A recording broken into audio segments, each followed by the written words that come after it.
بے نظیر income support programme کے اس programme میں جو کہ سندھ حکومت کے پیسے ہیں اور سندھ حکومت کی جانب سے سبسڈی دی جا رہی ہے، اس میں لوگ اس کو اویل کر سکیں. تو اس پہ جو ہے کام تیزی سے جاری ہے، اور ہماری کوشش یہی ہے کہ اس مہنگائی کے دور میں لوگوں کو جن لوگوں کی جو لوگ افورڈ نہیں کر سکتے اور جن کی انکم 50,000 روپے سے کم ہے، ان کو یہ 65 روپے پر کلو جو ہے آٹا دستیاب ہو سکے. اب ایک دوسری بھی ایک خوشخبری کراچی کی عوام کے لیے کہ پاکستان پیپلز پارٹی کی لیڈرشپ کے احکامات پہ اور وزیر اعلیٰ سندھ کی خصوصی ہدایت پر مزید بس سروس شروع کی جا رہی ہے کراچی میں، اور مزید نئی فلیٹ بھی ای وی بسز کی کراچی پہنچ چکی ہے، ہمارے ڈیپوز پہ موجود ہے. اور 13 اپریل کو ہم ملیر میں ایک سروس شروع کر رہے ہیں ای وی بسز کی. الآصف مارکیٹ سے لے کے ٹینک چوک تک جو ہے وہ ای وی بسز کا ایک روٹ چلایا جا رہا ہے 13 اپریل کو. پھر 14 اپریل کو بیریا ٹاؤن سے لے کر ٹینک چوک اور ٹینک چوک سے لے کے پھر نمائش تک ای وی بسز کا ایک اور روٹ چلایا جا رہا ہے، اور یہ بھی 30 کلومیٹر سے زیادہ کا روٹ ہے. یہ دونوں ای وی بسز کے روٹ چلائے جا رہے ہیں. اور پھر جو مین چیز ہے کہ پیپلز بس سروس کا ایک جو بہت ایک بڑا روٹ جس کے لیے بہت زیادہ ڈیمانڈ آ رہی تھی، جو کراچی کے لوگوں کی ایک ضرورت بھی تھی، وہ روٹ شروع کیا جا رہا ہے، جو کہ نارتھ کراچی سے لے کے نیو کراچی، پھر یونیورسٹی روڈ، اور پھر الآصف اسکوائر، عائشہ منزل، فیڈرل بی ایریا، لیاقت آباد نمبر 10، لالو کھیت، گرو مندر، empress market, Sindh high court, اور پھر آئی چندرگیر روڈ سے لے کر ٹاور سے ڈاک یارڈ میں ختم ہوگا. یہ بھی 31.5 کلومیٹر کا روٹ ہے. یہ پیپلز بس سروس جو ہماری لال والی بسز ہیں، اس کا روٹ شروع کیا جا رہا ہے. اور یہ جو روٹ ہے یہ 18 تاریخ کو شروع ہوگا. تو ڈیٹس میں بتا دوں کہ اسی رمضان کے بابرکت مہینے میں 13 اپریل کو ایک روٹ شروع ہو رہا ہے، پھر 14 اپریل کو ایک روٹ شروع ہو رہا ہے، پھر 18 اپریل کو ایک روٹ شروع کیا جا رہا ہے. تو پاکستان پیپلز پارٹی کی حکومت سندھ جو کہ مہنگائی کے اس دور میں مہنگائی کا بہت بڑا بوجھ ہے، اور جس طرح قیمتیں بڑھی ہیں تو پریشر ہم پر بھی بہت زیادہ ہے کہ جی ان آپریٹرز کا، بس آپریٹرز کا، کہ جی کیونکہ ڈیزل کی قیمت کہاں سے کہاں تک پہنچ چکی ہے تو آپ ریٹس ریوائز کریں. لیکن کیونکہ یہ 2 دفعہ کیبنٹ میں ریٹ ریویژن آ چکے، یہ بھی میں بتا دوں، کیبنٹ میں پیش ہوا، اور میں نے خود کہا تھا کہ ہمیں مجبوراً بڑھانے پڑیں گے. لیکن وزیر اعلیٰ صاحب نے، وزیر اعلیٰ سندھ نے خصوصی طور پر کہا کہ جی اس مہنگائی کے ٹائم میں آپ عوام پر مزید بوجھ نہ ڈالیں، جتنا ریلیف ہم دے سکتے ہیں وہ ریلیف دیں. تو چیف منسٹر صاحب کی خصوصی ہدایت پر ان کی ہی وجہ سے انہوں نے ریٹ اپروو فی الحال نہیں ہونے دیے، اور انہوں نے کہا کہ جو بھی اس وقت بس آپریٹرز کو جو نقصان ہو رہا ہے وہ حکومت سندھ جو ہے اس کو ایڈجسٹ کرے گی. تو یہ کریڈٹ میں سمجھتا ہوں کہ گورنمنٹ آف سندھ کا ڈیفینیٹلی کہ عوام کی بوجھ پہ وہ مزید کسی قسم کا عوام کے اوپر کوئی برڈن نہیں ڈالنا چاہتی حکومت سندھ. تو یہ چیف منسٹر صاحب کی خصوصی طور پر میں سمجھتا ہوں یہ ان کی طرف سے رمضان میں بھی اور ویسے بھی بہت بڑا تحفہ ہے کراچی کی پبلک کے لیے کہ انہوں نے یہ فیصلہ کیا کہ کسی بھی حال میں کسی بھی صورت میں جو ہے وہ ریٹس ریوائز نہ ہوں. لیکن اب دیکھتے ہیں کب تک ہم اس کو روک سکتے ہیں، لیکن فی الحال گورنمنٹ پہ کسی قسم کا کوئی بوجھ جو ہے وہ نہیں ڈالا جا رہا. وہی جو ہماری نامینل سی ہے کہ 50 روپے اور کہیں اور بھی کم ہے، اس میں آپ جو ہے یہ 30 40 کلومیٹر، یہ اگر آپ موٹر بائک بھی استعمال کریں تو موٹر بائک بھی آپ کو 30 کلومیٹر 50 روپے میں نہیں پہنچائے گی. آپ کوئی اپنی گاڑی بھی استعمال کریں تو وہ بھی آپ کو 30-35 کلومیٹر 50 روپے میں نہیں پہنچائے گی. لیکن الحمدللہ پاکستان پیپلز پارٹی کی سندھ حکومت یہ چیزیں کر رہی ہے. اس کے ساتھ ساتھ آج جیسے آپ کو پتا ہے کہ ایک سال پورا ہوا جاتا ہے کہ ملک میں ایک جعلی اور دھوکے باز اور اس ملک میں کہ ایک ناسور وزیر اعظم کو قانونی طور پر کانسٹیٹیوشن کے دائرے میں رہتے ہوئے آئین پاکستان کے رستے پہ چلتے ہوئے اس کو ووٹ آف نو کانفیڈنس کے ذریعے نکالا گیا. آلموسٹ سال ہو گیا ہے.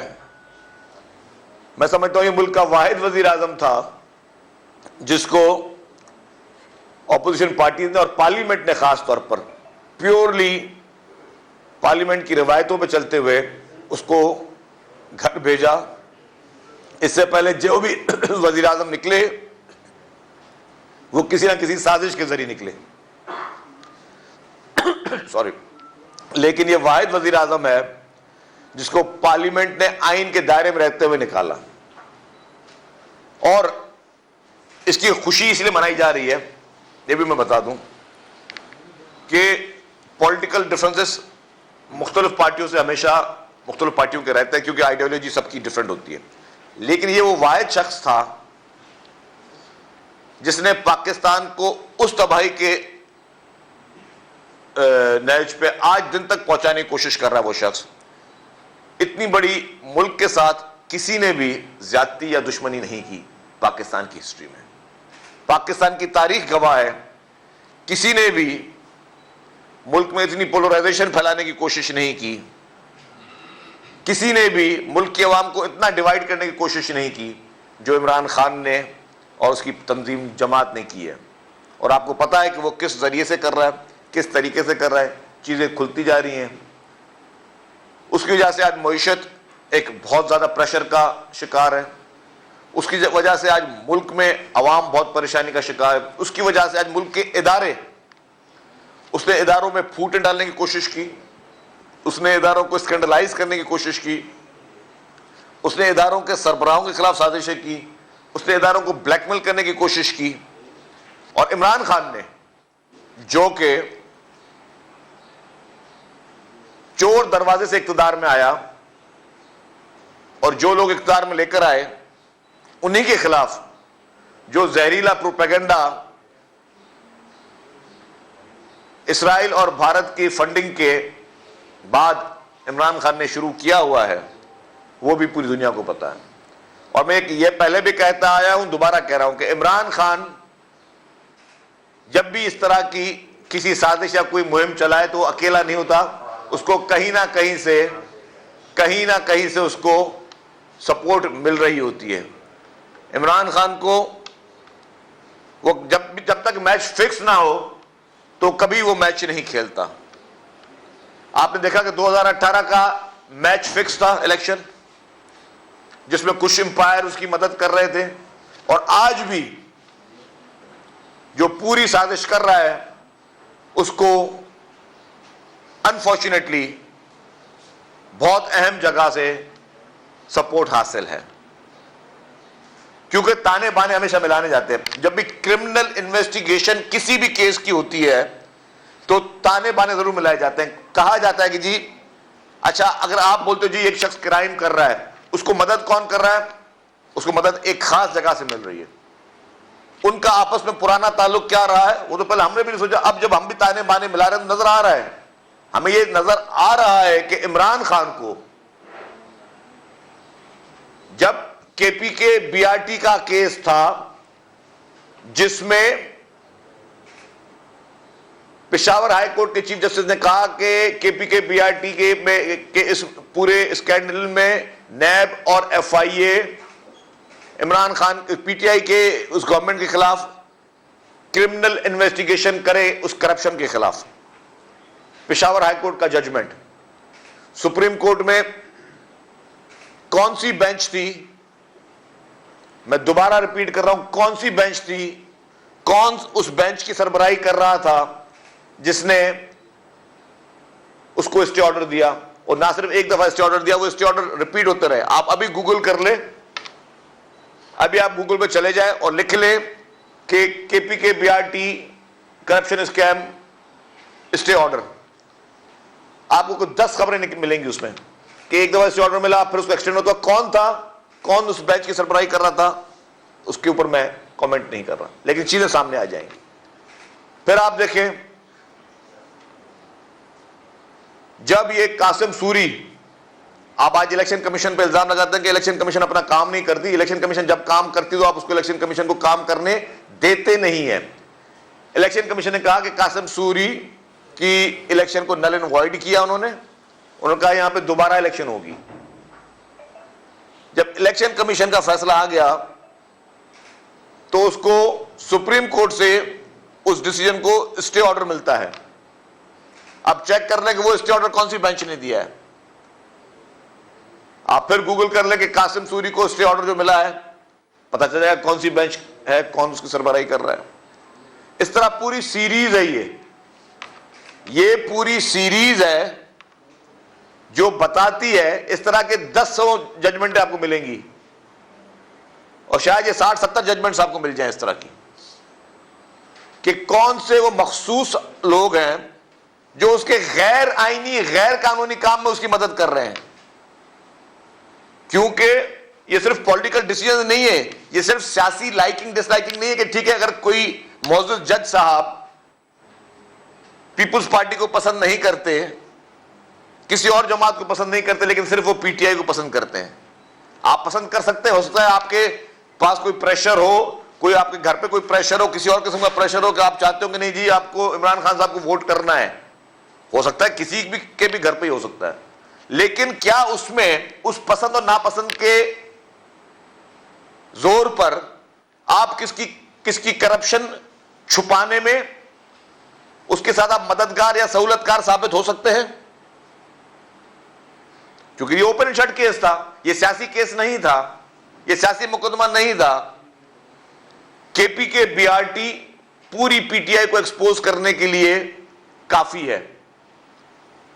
اور اس کی جو فائنڈنگز تھی, چیف منسٹر انسپیکشن ٹیم جو کہ خیبر پختونخوا کی چیف منسٹر کے انڈر کام کرتی تھی, اس نے کہا کہ 7 ارب روپے کے تو صرف کک بیکس لیے ہیں پرویز خٹک اور پوری اس کی کابینہ نے. 7 ارب روپے کے کک بیکس. اور پشاور ہائی کورٹ کہتی کہ اس کی انویسٹیگیشن کرو. پشاور ہائی کورٹ نے یہ نہیں کہا کہ پرویز خٹک کو اریسٹ کرو یا عمران خان کو اریسٹ کرو. پشاور ہائی کورٹ نے کہا کہ اس کی کرمنل انویسٹیگیشن کرو, اور نیب اور ایف آئی اے دونوں کو کہا. تو کس بنا پر میں سوال پوچھتا ہوں کہ سپریم کورٹ نے کہا کہ نہیں کرو, اس کو انویسٹیگیٹ نہیں کرو, اس کی کوئی جسٹیفیکیشن ہے کہ آپ نے ایک دفعہ اسٹے آرڈر دیا, دوسری دفعہ دیا آپ نے ایکسٹینڈ کر دیا اسٹے آرڈر, کیوں؟ پاکستان کی ہسٹری میں کہتا ہوں کوئی ایک پولیٹیکل پارٹی ایسی دکھا دے ہمیں جس نے کسی بھی مقدمے میں اس نے کہا کہ جی ہمیں اسٹے آرڈر دیا جائے, ہمارے خلاف انویسٹیگیشن نہ کی جائے. میں تو کہتا ہوں ہر کوئی کہے کہ جی میری انویسٹیگیشن کرو, اور تاکہ دنیا کے سامنے کوئی کالک وہ صاف ہو جائے کہ جی میں گنہگار ہوں یا میں قصوروار ہوں یا نہیں ہوں.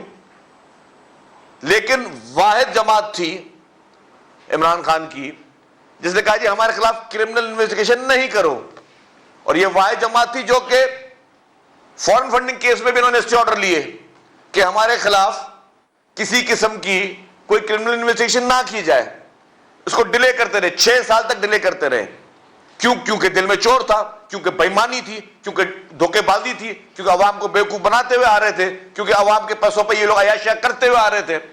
اور ان کا پورا خاندان عمران خان کا اس عوام کے پیسوں پہ عیاشیاں کرتے ہوئے آتا ہے, اور اس کے ثبوت جو ہے وہ ان کی ایمنسٹی اسکیمز ہیں. عمران خان نے خود نے ایمنسٹی اسکیم لی, اس کی سسٹر نے ایمنسٹی اسکیم لی, تو اور وہی اسی ایمنسٹی اسکیم کے لیے کہتا رہا کہ یہ چور اور ڈاکوؤں کے لیے ہے. تو جب ان کا پورا شجرائی کرپشن میں ڈوبا ہوا ہے, ان کا پورا شجرا ان کی پوری پالیٹکس, ان کی پوری فیملی ہسٹری صرف چندے کے پیسوں پہ, دھوکے کے پیسوں پہ, عوام کے پیسوں پہ چل رہی ہے, اور ان کو اگر مخصوص بینچ ہمیشہ پروٹیکشن دیتا رہے اور ان کے اس کرپشن کے اسکینڈلز کو لیجیٹمائز کیا جائے, ان کو بچایا جائے, ان کو سیو کیا جائے کہ کسی بھی طریقے سے ایف آئی اور نیب کے ہاتھ ان کے گردن تک نہ پہنچ سکے, تو کیا سمجھا جائے؟ سوال یہ ہے کہ کیا سمجھا جائے, اور اس پہ اوپن ڈیبیٹ کیوں نہیں کی جاتی؟ میں کہتا ہوں جتنے بڑے انویسٹیگیٹو جرنلسٹ ہیں, پورے جو ٹاک شوز میں آ کے بیٹھتے ہیں, جو اینکرز ہیں, وہ اس کو ایک اوپن ڈبیٹ شروع کر دے, اس پہ گریٹ ڈبیٹ پاکستان میں ہونی چاہیے. جو بھی پاکستان کے بڑے بڑے وکیل صاحبان ہیں, جتنے بھی پاکستان کے بڑے بڑے وکیل صاحبان ہیں, چاہے وہ سپریم کورٹ بار ایسوسیشن کے بڑے عہدیدار ہوں, چاہے وہ کسی بھی پارٹی میں ہوں, وہ آج بیٹھ جائیں اس گریٹ ڈبیٹ میں اور وہ بتائیں کہ کیا عدالت عظمیٰ کی مخصوص بینچ یا کچھ مخصوص افراد کسی کو پرماننٹ طور پہ یہ امیونٹی دے سکتے ہیں کہ اس کے خلاف کرپشن کی انکوائری بھی نہ کرو. اس کا مجھے کوئی ایک بندہ جواب بتا دے, پورے پاکستان کا کوئی بہت بڑا لائر بتا دے. کیا منطق بنتی ہے؟ کچھ بڑے لائر ہماری پارٹی میں بھی ہیں, کچھ بڑے لائر مختلف پارٹیز میں. سب سے سوال پوچھتا ہوں کہ آپ سب اپنی اپنی رائے دیں کہ کیا عمران خان کو جس طریقے سے مخصوص بینچ کی جانب سے اس طرح کی رعایتیں دی گئیں یا مخصوص لوگوں کی طرف سے اس کو صادق امین کے جعلی سرٹیفکیٹ دیے گئے, کیا یہ آئین اور قانون کے مطابق دیے گئے یا اخلاق کے مطابق دیے گئے؟ کیا اخلاقی مدد یا قانونی مدد یہ کہتی ہے کہ جی کسی کے خلاف انویسٹیگیشن نہ کی جائے, اور نہ کرنے کا جواز کیا ہے؟ کیا کسی کو پرسنلی لائک یا ڈس لائک کرنے کے کنڈیشن پہ آپ کسی کو اتنی بڑی رعایت دے سکتے ہو؟ یہ ایک سوالیہ نشان ہے, اور میں کہتا ہوں اس پہ گریٹ ڈبیٹ ہوں, اس پہ تاکہ نوجوان نسل کو پتا چلے کہ کون صحیح ہے کون غلط ہے. صرف سوشل میڈیا پہ ٹرینڈز بنانے پہ, مخالفوں کو گالیاں دینے پہ, مخالفوں کو نشانہ بنانے پہ اگر آپ پرسپشن کریٹ کرنا چاہتے ہیں تو یہ نہیں چلے گا اس ملک میں. اس ملک میں چلے گا اب حقیقتیں چلیں گی, اب حقائق چلیں گے, اب دلیلیں چلیں گی, اب دلائل چلیں گے. یہ نہیں ہو سکتا کہ آپ صرف کسی کو گالی دے کر کسی کو غلط ثابت کر سکو, یا پروپیگنڈا کے ذریعے, جعلی پروپیگنڈا کے ذریعے. آج اگر 10 آدمی ہے تو 10 آدمی کسی کی ٹرولنگ کر کے کسی کے خلاف غلط بات کر کے بولے کہ ہم ٹھیک ہے. نہیں, اب اگر فیصلے ہوں گے تو وہ دلائل کے ساتھ ہونے چاہیے, وہ حقائق کے ساتھ ہونے چاہیے, اور یہ سوال پوچھا جائے, ضرور پوچھا جائے کہ کس بنا پہ آپ نے اس کو اس طرح کی امیونٹی دی. قاسم سوری کو الیکشن کمیشن نے پورے پروسیجر کو کمپلیٹ کیا, اور وہ الیکشن کمیشن عمران خان کے دور کا موجود تھا. الیکشن کمیشن وہ وہی الیکشن کمیشن تھا جس نے عمران خان کے کو جعلی طریقے سے, اس میں وہ بھی مددگار ثابت تھا اس دور میں. اس نے کہا کہ قاسم سوری کو ڈسکوالیفائی کیا جائے, اور ڈسکوالیفائی کیا انہوں نے کہا کہ یہاں پہ نئے الیکشن ہوں گے. اس مخصوص بینچ نے اس کو اسٹے آرڈر دیا. مطلب اس کی کوئی جواز بنتا ہے کہ آپ کسی ادارے کو کام کرانا تو آپ اتنا عمران خان کے عشق میں آپ اندھے ہو جاؤ, آپ عمران خان کی محبت میں اتنے اندھے ہو جاؤ کہ آپ تمام قوانین کو نرم کر دو اس کے لیے, ہر چیز اس کے لیے آپ جو ہے وہ اس کے لیے آسان کر دو. اور آج بھی کیا کوششیں کی جا رہی ہے. پاکستان پیپلز پارٹی الیکشن کی کوئی بھی ڈیٹ ہو اس کے لیے تیار ہے. پاکستان پیپلز پارٹی نے پنجاب میں الیکشن کے لیے اپنے بورڈ تشکیل دیے, اور بورڈ نے اپنی میٹنگ کی, انہوں نے اپنے فیصلے ریزرو کیے, سب چیزیں پیپلز پارٹی کی طرف سے تیاری مکمل ہے. الیکشن سے پاکستان پیپلز پارٹی نہیں بھاگ رہی ہے. جو چیز ایک سوالیہ نشان ہے وہ کلیئر یہ ہے, جو طریقہ کار اختیار کیا جا رہا ہے غیر آئینی طریقے سے, غیر قانونی طریقے سے, جس طریقے سے اکثریتی رائے اور بینچز کو اقلیت میں تبدیل کرنے کی کوشش کی جا رہی ہے, یا یہ کوشش کی جا رہی ہے کہ جس کے ہاتھ میں لاٹھی ہے وہ اپنی طاقت دکھائے گا. پاکستان پیپلز پارٹی اداروں سے ٹکراؤ نہیں چاہتی, اور نہ کبھی پاکستان پیپلز پارٹی نے اداروں سے ٹکراؤ کیا ہے. آج بھی جو ہم بات کر رہے تھے کہ شہید ذوالفقار علی بھٹو صاحب کے کیس کے لیے پیپلز پارٹی تو کہتی آئی ہوئی ہے, کہتی رہی ہے. آج بھی چیف جسٹس بندیال صاحب ڈے ٹو ڈے ہیئرنگ کریں. باقی مقدمات میں تو آپ کہتے ہیں جی 3 مہینے میں فیصلہ سنایا جائے, 2 مہینے میں فیصلہ سنایا جائے, 1 مہینے میں فیصلہ سنایا جائے. آپ ڈائریکشن دیتی ہے سپریم کورٹ مقدمات میں, تو کیوں نہیں شہید ذوالفقار علی بھٹو صاحب کے جوڈیشل مرڈر کے اس کیس میں جس میں ریفرنس آیا ہوا ہے اس میں آپ ٹائم دیتے کہ 1 ماہ میں کیس سنایا جائے؟ کیوں نہیں شہید محترمہ بینظیر بھٹو صاحبہ کا کیس جو کہ پنڈی ہائی کورٹ میں, اس کے لیے آپ یہ ڈائریکشن دیتے ہیں کہ 1 مہینے میں اس کو سنایا جائے اس کیس کا فیصلہ, کیونکہ وہ آپ کی پرائورٹی نہیں ہے. آپ کی پرائورٹی صرف ایک ہے, وہ عمران خان پرائورٹی ہے آپ کی.